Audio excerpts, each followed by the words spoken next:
Hey sports fans, okay, I got to get going on cleaning up my shed, and well, if you've been watching many of my videos, you know me by now well enough to know that I'll do just about anything to avoid cleaning up the shed. So here's what I've come up with to avoid cleaning the shed. You know, in the old days, lawn chairs, they're real similar to that one there, and except for they had the webbing on them. And then for whatever reason, pretty much everybody went to this style of chair. This is handier if you want to pack up and put in your car and take them someplace. You can put them in those bags. But for regular usage around the house, in the yard, they do have some disadvantages. After a while, they become kind of uncomfortable. The fabric gets stretched out. And this is a pretty high quality chair. And it's been inside, kept inside. It wasn't like it's out in the sun and stuff like that happens. It was relatively little use. So they don't hold up all that well. But my wife's biggest complaint is they aren't all that comfortable. They make her back sore if she sits in those for any amount of time. So she went with this style of chair, kind of going 360, right back to where we were in the old days with lawn chairs. The only difference is it doesn't have the webbing. But the problem with this chair is it didn't have these cup holders, drink holders, and well, that's kind of inconvenient. So I decided to solve that problem rather than clean my shed, and I made a drink holder for that. And if you're a hillbilly, you probably have all the materials on hand all ready to make one of these. Alright, to make one of these, if you're a hillbilly, you probably have all the items you need to make one on hand right now, so it won't cost you a dime, and it only takes you about 10 minutes to make. It's really quite easy. The only tools you're going to need is a saw. I prefer a cheap miter box so I can make a real nice straight cut. A drill with a 3/8 drill bit. A pair of scissors. 3/8 by 1 inch nut. A washer and a lock nut. And 2 9/16 wrenches. The last thing you'll need is the core of some type of cable, like a throttle cable. I used a Western snowplow control cable, but you don't need the housing. You just take the core out of a old broken cable and that'll work just fine. The other thing you'll need is a piece of screen. I used fiberglass screen because it's easier to work with. I suppose you could use aluminum, but it'll be a little bit more difficult. So let's get cracking. Now the first one I made of these was made out of some 4-inch corrugated drain tube. So it was big enough to put one of these can coolers that's made out of foam. I'm going to make a smaller one for the other side that you can use those smaller can coolers and or just a can without any cooler at all on them. Will be a little bit less sloppy. So we'll have 2 different sizes for one on each side. Just kind of like the way these chairs are. They have the big one and the small one. So we're going to kind of mimic that. Alright, the overall length of this is that I want to have it end up being is about 3.5 inches. And you can use any type of saw to cut this, but a lot of times if you cut it freehand, the end looks kind of ratty. So I'm going to use this cheap little miter box here, and we'll cut this so it's about 3.5 inches long. And I will make my cuts in the grooves. Right, okay? Right, it goes down there rather than the high part. We'll make our cut in the low part. So the first thing I'll do is I'll cut off the end just to get it nice and square. And you'll notice this particularly with the 4-inch. If you're using a miter box, it'll be higher than the grooves in the miter box, but you'll just have to start it freehand till you get your cut deep enough that it'll go in those slots. Getting it started is the hardest part. Once you get started, it's pretty easy going.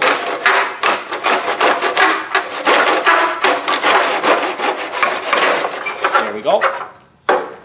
And I got a little bit of excess there, but I'll clean that up on a bench grinder. That's an optional tool you can use for this job. Now I'm going to make her about 3.5 inches long, so I'll measure that. Last groove right there, I'll cut there. That'll get me right about to the length I want to be.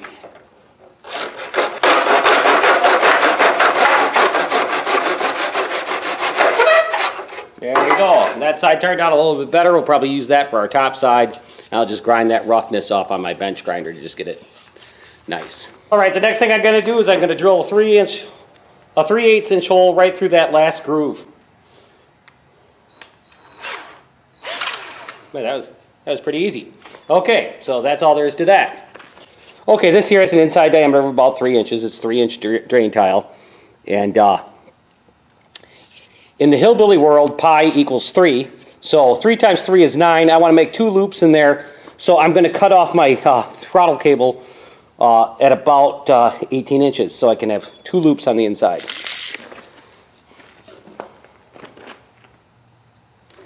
Oh, by the way, I have a couple other tools. Did I mention I needed wire cutters? I also needed a tape measure, didn't I? So, bear that in mind. Okay, so that will measure about 18 inches. It doesn't have to be exact. If you only had 15 inches, you'll be fine. If you had 20 inches, you'll be fine. It doesn't matter. You just cut it. It really isn't all that important. The next thing we'll do is we'll take our fiberglass screen and we'll just kind of push it inside a little bit. It doesn't have to be too fancy. It doesn't have to be perfect. It's not going to stay anyway. It's no biggie. Now we take our piece of throttle cable and we just stick it right inside that first groove. And just work our way around. You don't really have to worry about it looking too good at this point. Just get it in there. The end might be kind of tricky. You might need pliers to get the very end of it in. Want to poke your fingers. There we go. I got her in. And then when you first get it in, you're going to have something that looks kind of like that. And what you can do is you can just pull on the screen to get it nice and tight.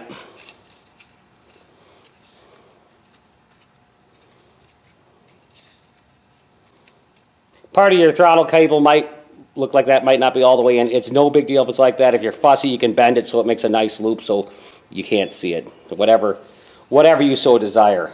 It's not really that big a deal. No one's going to see that anyway once this is on the chair.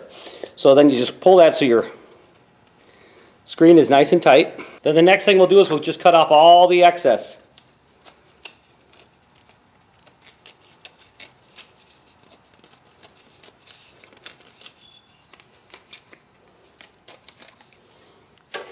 The advantage of this is you have a perforated base, you know, so if it rains, it's not going to collect water, or if you spill your drink in there, it's not going to have a puddle in the bottom, but you do have a thing that will store your drink without it falling through, and also you can put things like a cigarette lighter in there, or change, or cell phone, or what have you.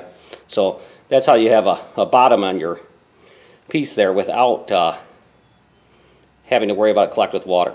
Now, I should have been paying a little more attention. As you see here, I drilled my hole on the wrong side. Now I could take this apart and put this screen on the other side, but no one's going to know the difference. So I'm just going to drill a new hole right there, a 3/8 hole.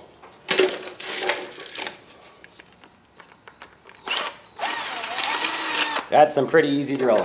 Not much to that. Now the next thing we'll do is we'll go put this on the chair. Now before you drill, check underneath the arms. There's usually some ribs here to reinforce these arms, okay? I already looked on the other side and I can see some divots, just the way the plastic is molded where those ribs actually are. So I'm going to drill right between those, right about in the center of the side of the arm.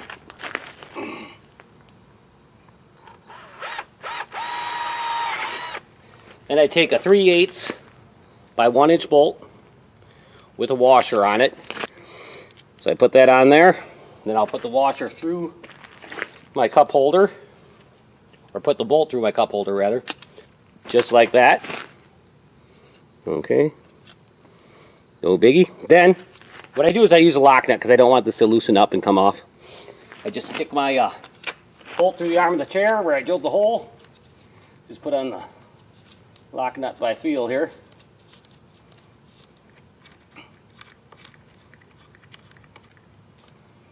And then use my wrench to tighten her up.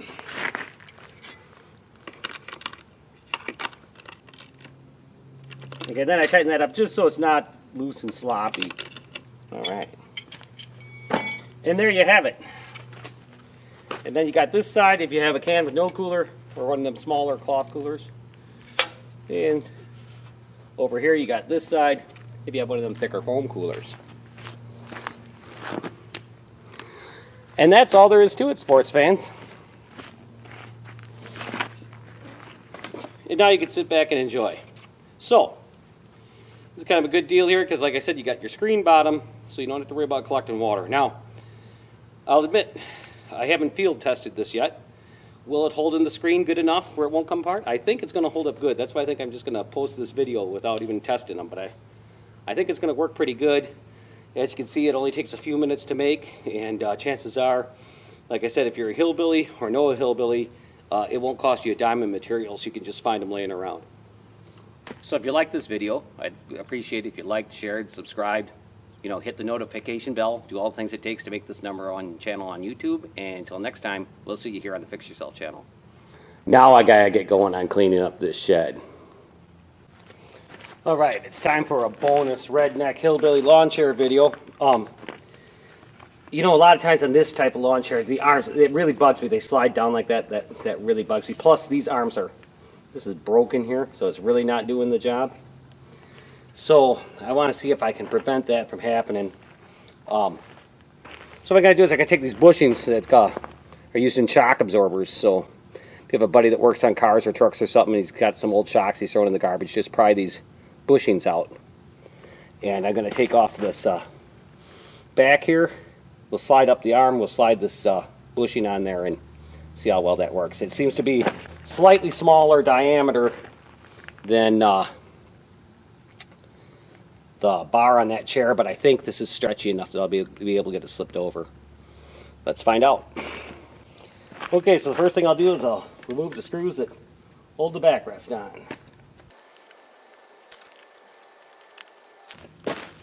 And I'll slide off the backrest. And I'll take my bushing, I'll also slide off my arms too. And I'll take my bushing and put it on, and I may have to spray silicone on this, we'll find out. Might be a little easier if you had silicone on it, but this way I don't have to wipe off the mess. It's almost a perfect fit. And we'll put our arm back on.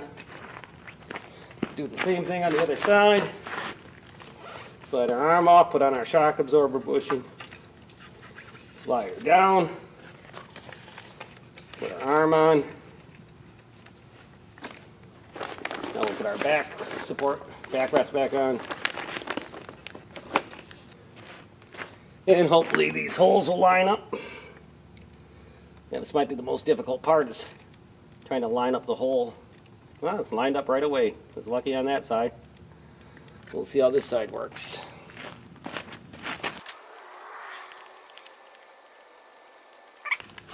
I'll get them right about where you want them. Just push it down a little bit further, I suppose.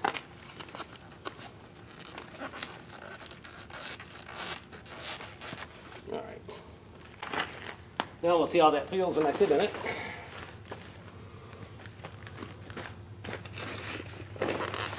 Yeah, it seems to be pretty good. The arms aren't coming down. I can put quite a bit of pressure on them. I think that's going to work out pretty good. Let's see what affects how well it folds up. Nope, that seems to work just fine. Doesn't seem to interfere with the chair folding up. I suppose that's the limit there. Once it's folded, that's as far down as you can push them. So, now I got a chair where the arms don't sag down in the back of me, which is pretty good news. I always thought that was kind of irritating. So, if you like this bonus video, I'd appreciate it if you like, share, subscribe, hit the notification bell. Do all the things it takes to make this #1 channel on YouTube. Until next time, we'll see you here on the Fix Yourself channel.